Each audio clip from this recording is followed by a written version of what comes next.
adelantamos un poco la visita del Círculo de Historiadores Bellavistenses. Hoy nos acompaña Juan Pablo Villagra. ¿Cómo estás? Bienvenido. Muy bien, Zuli. Muchas gracias por la invitación nuevamente. No saben ustedes todo lo que yo me estoy enterando acá. Dice que ahora vamos a ver algunas imágenes, pero están hablando. Hoy nos va a contar sobre la mansión de invierno. Hoy vamos a hablar sobre la mansión de invierno. Una maravilla que no fue. Un proyecto que fue truncado por los vaivenes de la época. Así que más bien de mansión de invierno vamos a ver ciudad de invierno, que es el nombre. Y más específicamente del Hotel Continental, que se inaugura en 1913, un 29 de junio de 1913. ¿A quién se le ocurre este proyecto, Juanpi? Y este proyecto fue hecho por la clase alta argentina, más por la clase alta porteña, en los cuales ellos traían una idea de lo que era en Europa las grandes hoteles. Así que se eligió Empedrado ya porque era un lugar estratégico por su clima. Y este proyecto comienza en 1909 con la participación también del gobierno de la provincia de Corrientes. En ese momento era gobernador Juan Ramón Vidal. Entonces se hace un proyecto que se aprueba por ambas cámaras, la del legislativo y la del senadores, y con la afirmación de que el proyecto se concluya, porque si no iba a pasar a mano del Estado de la provincia de Corrientes, y el gobernador, o sea, la administración gubernativa se iba a hacer cargo. Pero era algo gigante, una infraestructura enorme. Una infraestructura para la época, como vemos en las imágenes, maravillosa, palaciega. Sí. O sea, no antes vista acá en el interior. Sí, en Buenos Aires ya se veía ese tipo de edificaciones, pero lo que es en las imágenes es impresionante. ¿Y por qué, Juan Pablo, se le ocurre que pueden llegar a pensar en Empedrado, en el interior de la provincia de Corrientes? Y bueno, ellos buscaban un lugar cálido. ¿Por qué? Porque la alta sociedad argentina en esas épocas, o sea, comienzos del siglo XX, se trasladaba a la ciudad de Asunción, Paraguay, a pasar el invierno. Como el clima de Corrientes, según estudios que hicieron para la época climatológicos, se comparaba con los climas que tenía Biarritz en Francia, Cannes, todo lo que sea la costa azul francesa. Entonces decidieron buscar un lugar para el descanso de la alta sociedad argentina, porque todos los accionistas de la empresa que se llamó Ciudad de Invierno Sociedad Anónima fueron miembros de la alta sociedad, y los que compraron terrenos, porque nosotros hablamos solamente de la mansión de invierno, pero era lo que fue una antesala de un barrio privado, una ciudad privada de invierno. Mucho más ya en la década del 30 se inaugura Cumelén en Bariloche, o el Tortugas Country Club en Buenos Aires. Pero esto era un proyecto de una ciudad que tenía terrenos y chacras. Y todos los compradores eran miembros de la alta sociedad, como te había dicho. Incluso varios expresidentes de la nación tuvieron sus terrenos ahí. Que no se llegó a edificar ninguna casa porque el proyecto fracasó. O sea, duró menos. ¿Cuántas habitaciones estamos hablando? Y tenía capacidades para 150 habitaciones el hotel. Impresionante. Impresionante. Además de hotel, era casino y sala de fiestas. Bien, pero ahí, Juan. Lo que el proyecto no es solamente era eso, sino que iba a tener cancha de tenis, iba a tener cancha de cricket, cancha de fútbol, un hipódromo, tenía una estación propia que generaba electricidad, tenía la conexión del ferrocarril argentino, tenía incluso una estación de policía, una escuela que iba a ser subsidiada por la empresa Ciudad de Invierno Sociedad Anónima, y todo lo que hoy en día vemos en un barrio privado ya en ese momento era el proyecto que tenía. Qué bárbaro. ¿Y esto? Esto lo que vemos en la foto es un menú de lo que fue el Hotel Continental. Era lo que se servía. ¿Así se llamó? Hotel Continental. Hotel Continental. Ajá. Sí, sí. ¿Hay un nombre así? ¿O sí, no? hay hoteles continentales, bien, sí. Bien, sí. Si vos me permitís, vamos a leer Por favor, qué es lo que se sirvió ese día en la inauguración. La inauguración de lo que nosotros conocemos como la mansión de invierno. Bien, que en realidad su nombre Hotel Continental. ¿De qué año estamos hablando, Juan Pablo? Esto se inauguró el 29 de junio de 1913. 1913 y duró menos de 3 meses. Ok, adelante. Bueno, vemos un menú muy francés porque cabe aclarar de que las personas que estaban a cargo del hotel de las diferentes reparticiones vinieron todos de los mejores lugares de Europa. Los chefs de Francia, los empleados, wow, que iban a dirigir el hotel. Vinieron de Londres también. Y bueno, ese día sirvieron, por ejemplo, una mousse de jamón, canapé de champiñones a la crema, abanico de jamón a la María Antonieta, gelatina de pavita con ensalada Waldorf, pejerrey relleno con atún, palta con salsa de ketchup, patito al escabeche, canapés de caviar, salpicón de cangrejos, pollo al champiñón, espárragos con salsa de muselín, cazuelas de marisco, centollas a la rusa, corvina a la provenzal, pavo de Navidad, pollitos al ambasador, lomo al Tudor, costillitas de cerdo con lomos a la cereza y peseto con salsas de guinda. Fueron más de Lo único que me suena, te voy a decir, es el último menú. Fueron más de 50 platos que se sirvieron para lo más selecto de la sociedad argentina. ¿Sabes aproximadamente cuántas personas estuvieron no hay un registro de cuántas personas estuvieron, pero sí que las invitaciones llegaron hasta la India. Wow. Se dice que estuvo presente un Maharajá de la India, que es una especie de rey en la India, y también todo la alta sociedad porteña y la alta sociedad de Corrientes, obviamente también. Nadie se quiso perder este evento. No, nadie, más con invitaciones, que como te digo llegó hasta el nivel internacional. Bien, Juan Pablo, contame un poco eso de cómo surge denominar a la Perla del Paraná empedrado, precisamente en esta época. Claro, como iba a ser un recinto de la alta sociedad argentina, se le llegó a denominar por la cantidad de atractivo turístico que iba a tener, que la Perla del Paraná se le llamó empedrado. Y a Mar del Plata se le dio el nombre de la Perla del Atlántico. Alguien puso perlas por todos lados. Y quedó hasta hoy en día, sí, que se llama empedrado la Perla del Paraná. Para concretar un poquito cómo fue el proyecto, por qué se hizo esto.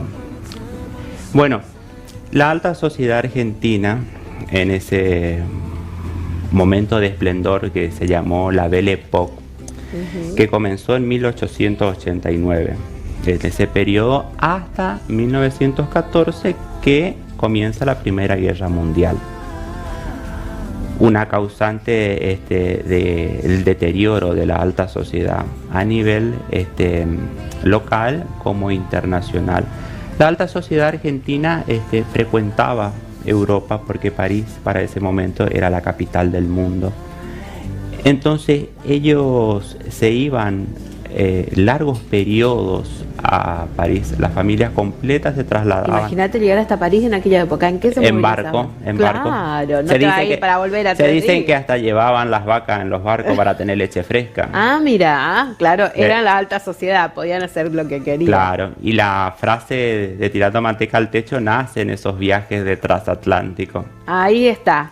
Ahí. ¿De dónde surge tirando manteca al techo? Como el argentino era tan rico y derrochaba tanta plata, porque se caracterizaba el argentino estanciero, el de la explotación agrícola, ganadera, porque como menciona que el argentino rico no era una persona culta, sino una persona, un bacán que se iba a Europa y bueno, dice, yo tengo plata y hago lo que quiero. Era una persona ordinaria para lo que era la clase alta europea. Claro. Pero por la cantidad de patrimonio que tenían, la clase alta europea le abría las puertas. Los recibía. Y bueno, y ese, tirando manteca al techo, del derroche que hacía. Uno de los máximos exponentes que tenemos acá, que yo traje un libro que con la frase tirando manteca al techo, del autor Roberto Alifano, que tuvo el honor digo porque un tipo que no conseguía entrevista, de Makoko Álzaga Unzúe. Makoko Álzaga. ¿Es su sobrenombre o el nombre era Makoko? No, ese es el sobrenombre de él. Le decían Makoko. Martín Máximo de Álzaga Unzúe. Ay, disculpa. Ese era el nombre real de Makoko. Que es la persona que vemos acá, la primera persona que está sentado en esta fila de personas de la aristocracia. Ahí, exacto. Ahí está, gracias. Era Makoko, acá. Este hombre sentado. Peinado al medio, Makoko. Peinado al medio. Que fue la inspiración, dice que de Isidoro Cañones. Ah, mira. Y hasta del propio James Bond. Vida y andanzas, dice. ¿Por qué dice andanzas? Entonces me da medio... Las andanzas que tuvo este hombre, pero... era terrible. Infinitas. Las cosas que hizo. No me digas. Las amistades que tuvo. Las amantes mirá que Makoko. Ajá. Las amantes que tuvo de la máxima estrella, Rita Hayworth,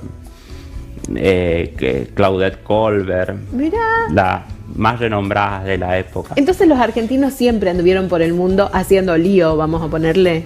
Sí, derrochando. Tirando manteca al techo. Eso se interrumpió un poco en 1914 hasta 1918, que fue la conclusión de la Primera Guerra Mundial. 1918 estalla la Revolución Rusa, hay otro problema otra vez de que los obreros se enfrentan al patrón, pero vuelven los años 20 hasta 1929, donde se produce la crisis mundial en la bolsa de Nueva York y la clase alta cae en desgracia. La clase alta mundial. Claro, a nivel mundial. Ya para esa época la clase alta argentina ya era una clase alta que vivía ellos nomás sabían que era clase alta. Utopismo. Claro. ¿Cómo sigue viviendo hoy en día? Acá estamos viendo lo que quedó. Esto lo que vemos acá en las imágenes son las ruinas que quedó a las orillas del Paraná de la mansión de la ciudad de invierno. ¿Estaba bien a la orilla del Paraná o había? Bien a la orilla del Paraná, sí.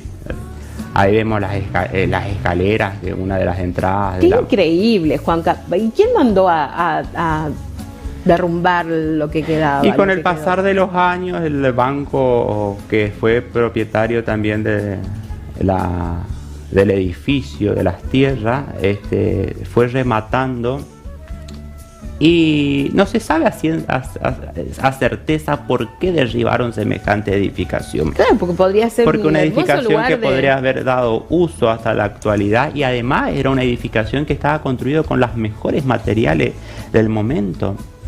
Cabe acordar que todos los materiales se trajeron de Europa, todo, menos el ladrillo que una fábrica ahí. Una fábrica ahí cerca de Empedrado, pero todo el mobiliario, nada no había que no se traiga de Europa, desde una taza hasta las arañas que iluminaron el hotel y casino Continental. Bueno, seguramente esta escalera no daba al río, ¿no? No, obviamente que el río fue, claro, comiendo la tierra a lo largo de los años. Porque el día de la inauguración hasta vinieron gente con yates. ¿Por el río Paraná? Por el río Paraná vinieron gente con yates. Mirá. A la inauguración. Bueno, pero esto nos da una pauta de lo que fue, ¿no? Lujo absoluto. Lujo absoluto. Lo mejor para esos años, para el comienzo del siglo XX. Acá vemos la araña. Esta araña está en la Catedral de Mar del Plata, que era la araña principal del hotel que fue a parar primero a un hotel marplatense que se llama el Hotel Bristol, que uno de sus dueños era el Luro, que fue el presidente de la sociedad anónima, y uno de los comensales que frecuentaba el restaurante del hotel vio la araña y decidió comprarla para donarla a la catedral de Mar del Plata. Qué lindo gesto, qué lindo gesto. Bueno, me imagino, esto no es tomado ahí en Empedrado. No, esto es en Mar del Plata, en la iglesia. Bueno, sí, porque ahí estoy viendo esos ¿cómo se llaman? Vitrales. Vitro, qué hermoso, qué hermoso. Acá vemos una publicidad de la época de lo que fue la ciudad de invierno. Hotel Continental, casino y sala de fiestas. Fíjate, Zuli, que en un recuadrito chiquitito en el margen inferior derecho dice las temperaturas de las principales ciudades turísticas del mundo. Ah, ellos se guiaban mucho por eso. ¿No? Claro, ahí tenemos Biarritz, El Cairo. La abuela no ve bien de Venecia. Y por último que vemos, Ciudad de Invierno en Empedrado. Ay, qué a ese nivel estaba la Ciudad de Invierno. ¿Cómo se perdieron eso? ¿Qué habrá pasado? Los vaivenes, bueno,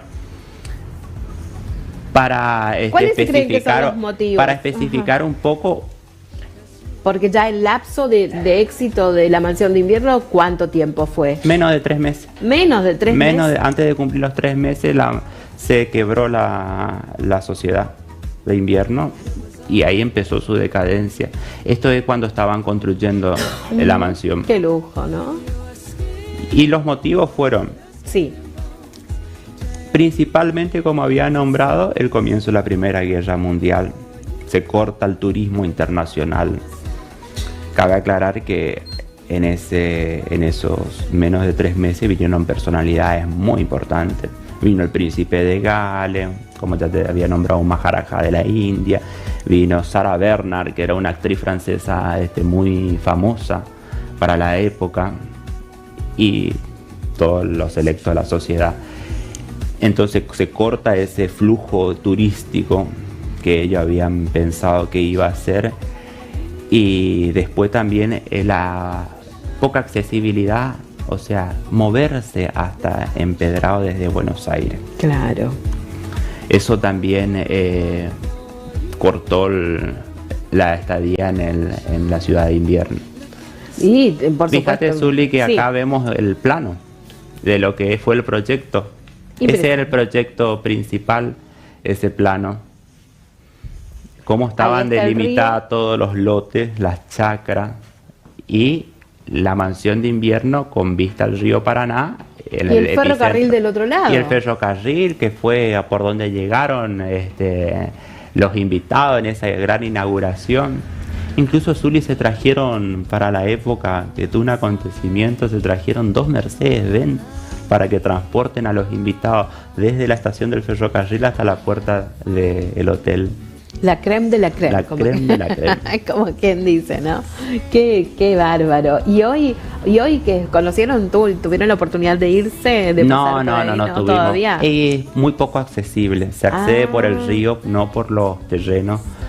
No se puede acceder, no permiten, pero por el río se accede. Pero ya lo que no queda, nada. Claro, lo que estábamos viendo. Qué maravilla, qué lástima, ¿no? Qué lástima, qué lástima, qué pérdida tan enorme para toda la provincia de Corrientes, en realidad. Sí. Y acá lo que vemos, Zuli, es que hablamos, el exponente del argentino, de esa Argentina rica, de la Belle Époque, las casas que se mandaban a construir los millonarios. Acá vemos la Quinta Unzué, que fue la casa, la residencia presidencial. Ahí murió Eva Perón en esa residencia. Acá vemos otra de las mansiones que perteneció a los Ferreira Benedetti.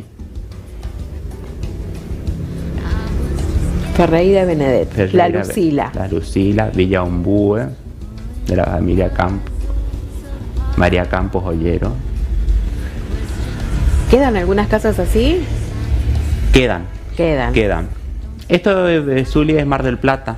Como yo te venía contando de que una vez que se quiebra este proyecto de la Ciudad de Invierno, la aristocracia se muda a Mar del Plata. Vemos Mar del Plata en las imágenes con esas mansiones increíbles. Esto de Buenos Aires. Se muda a Mar del Plata y porque el hecho de que era más cercano a Buenos Aires. Claro. No tan lejos como era Empedrado.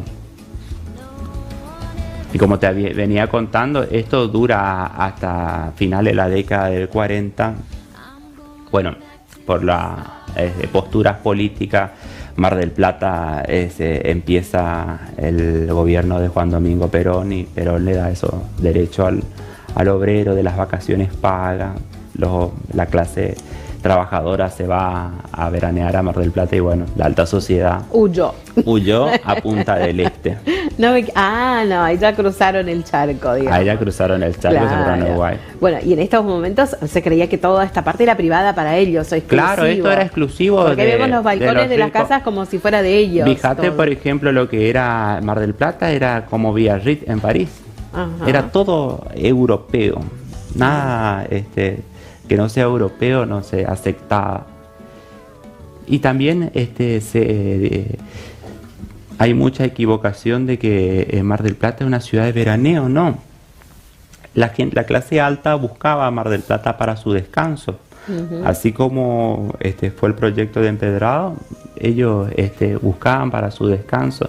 Vemos gente en el mar, pero los que conocemos Mar del Plata sabemos que el mar es helado. Sí. O sea, no es una ciudad para el verano. Bueno, pero ellos para aparentar capaz que se metían, ¿no? Claro, Pablo, porque viste que ellos para estrenar los trajes claro, a ver de qué baño. traje era más lindo. Qué bueno poder conocer todo Acá esto, vemos Galería de los suicidas. No estaba viendo mal, decía suicidas. Suicidas, Sí. ¿Por qué suicidas? Porque los principales casinos de Europa tenían un balcón donde alguna que otra gente que les perdía toda su fortuna se tiraban de los balcones, se mataban. ¡Qué feo eso! Y así se llama. Y también tuvo el hotel, en realidad esto es el casino, que tiene la cúpula del casino. Tenía una galería también por si alguien perdía. Por si alguien perdía, se iba al suelo. ¿Pero es verdad? ¿Estaba previsto eso? Y así cuentan, no sabemos si es cierto o no, pero así cuenta la historia. ¡Qué bárbaro! Había una novela que tenía así una casa de esta onda. Ricos y famosos se llamaban. Claro, la de Natalia Oreiro. ¿Viste que era esa onda? Bueno, perdón por la referencia ante una inminencia como Juan Pablo Villagra, pero yo ya le dije, vos contame, Juan Pablo, yo te hablo desde mi óptica. Para eso está acá, para informarnos, para desasnarnos, mejor dicho. Ay, mira, María Campos, algunos apellidos todavía perduran en esos son las calles a donde se encontraban. Estas fotos que vemos de estos palacios pertenecen a una colección que se llama Buenos Aires ausente. Fueron todos palacios que fueron demolidos ya después con el tiempo, porque se figura el periodo donde desde que se construyeron hasta que se derrumbaron, ¿viste? Por ejemplo, 1898-1938. Ay, como recién nos decían por cucaracha, los apellidos top pasaron a ser nombres de calles también. Sí, por supuesto. Sí. Todo. Claro. La mayoría de los nombres que, por ejemplo, vemos en las personas que adquirieron terreno en la ciudad de Invierno son nombres de calle y también de expresidentes. Bien. Así es que yo no puedo creer que solamente tanta construcción. ¿Cuánto tiempo le habrá llevado terminar de construir la mansión de Invierno para que dure solamente 3 meses? Y esto se empezó a construir en 1909, así que hasta 1913. Así que unos años llevó la construcción para que dure tan poco. ¿Qué va? Incluso ni siquiera duró hasta la década del 50, sino en 1942 derrumbaron todo el edificio. Impresionante. Sí, hay un mito de por qué también derrumbaron el edificio. No se sabe a ciencia cierta si es verdad, pero se dice que durante la Segunda Guerra Mundial los alemanes, bajo el nazismo, establecieron una base en el edificio donde emitían comunicados a Asunción, Paraguay y a Buenos Aires del flujo de los barcos.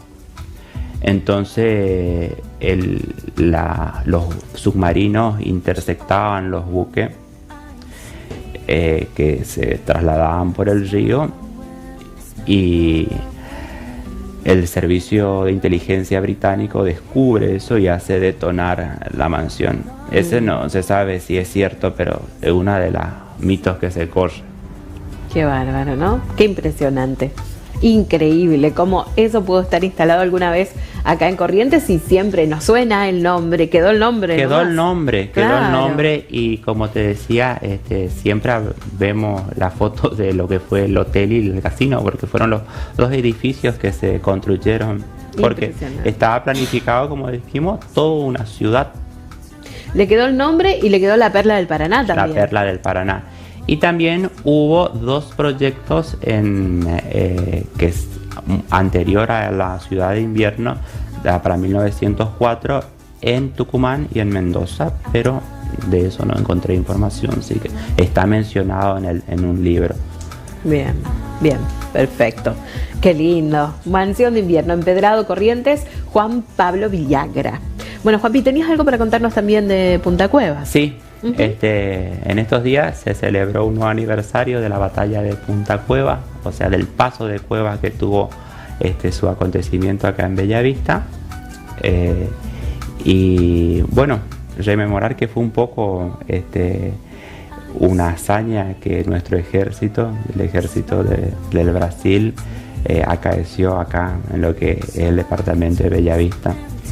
Y recordar también el saqueo que sufrió Bellavista en ese momento.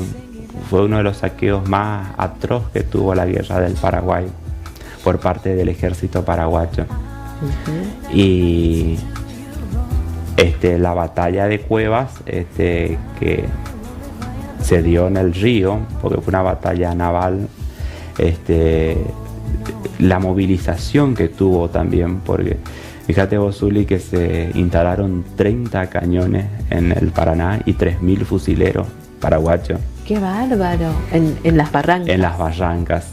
Y como las tropas argentinas y brasileñas estaban avisadas, bueno, se iban a encontrar con esto, porque era una emboscada de lo que iban a sufrir, pero como estuvieron avisados, se formaron de a un barco, todas aquellas personas que estaban arriba de los barcos, apuntando hacia la barranca para cruzar a toda máquina el paso de Cuevas para que no le intercepten. Sí sufrieron bajas argentinas y bajas brasileñas. Y en estas bajas, uno fue el hijo de Ferré, sí, y otro fue el hijo del Comodoro Pi. Lo recordó el comandante que vino de la Armada Argentina, donde también contó que cada vez que un barco argentino brasilero pasa por el río, hace la formación de saludo, sí, por ejemplo, a Punta Cuevas. Sí. Qué buen detalle. Detalle, ¿no?, de recordar eso. Y bueno, vimos que ¿Qué simbología tiene estas tres banderas ahora ahí juntas? Y bueno, las tres banderas fueron los países que estuvieron en conflicto: Argentina, Brasil y Uruguay. O sea, en ese momento la República Argentina, el Imperio del Brasil, y la banda oriental contra Paraguay. Fueron los que combatieron contra el Paraguay en la guerra. Bueno, Juan Pablo siempre nos cuenta que el Paraguay y el Chile siempre nos quieren. Sí. Como el Pac-Man nos quieren sacar nuestras tierras, ¿no? Nuestras tierras, tenemos conflicto con ellos, ¿sabes? Bueno, pero ahora vamos en son de paz. Estas banderas simbolicen la hermandad, la paz, ¿no?, entre los pueblos. Claro. Entre los pueblos hermanos, porque somos hermanos. Y después de todos los límites los hizo el hombre, digamos, los pone el hombre. Claro, lo hizo el hombre, pero bueno, lo que le corresponde a Argentina le corresponde a Argentina. Como la isla de Apipé le corresponde a Argentina, no a Paraguay. ¿Viste? Esa es la eterna pelea. La eterna pelea. Qué bárbaro. Bueno, ahí estamos porque estuvimos, por supuesto, con el canal. Estuvo Matías tomando unas imágenes y Walter Quiroz también en los relatos. Y siempre es importante estar, y estas visitas guiadas que se pueden hacer para conocer un poco de nuestra historia, ¿no? Un detalle que por ahí mucho obviamos El busto de Ferré, que está en el río, vemos que mira hacia Punta Cueva, porque Ferré mira hacia donde muere su hijo. No, qué terrible eso. A donde fue cañoneado en el pecho. ¿Cuánta diferencia hay entre estos héroes de antes y los de ahora, no? Claro. Si iban a exponer a sus hijos. Yo creo que ahora no hay ese sentido nacionalista que había antes. Claro.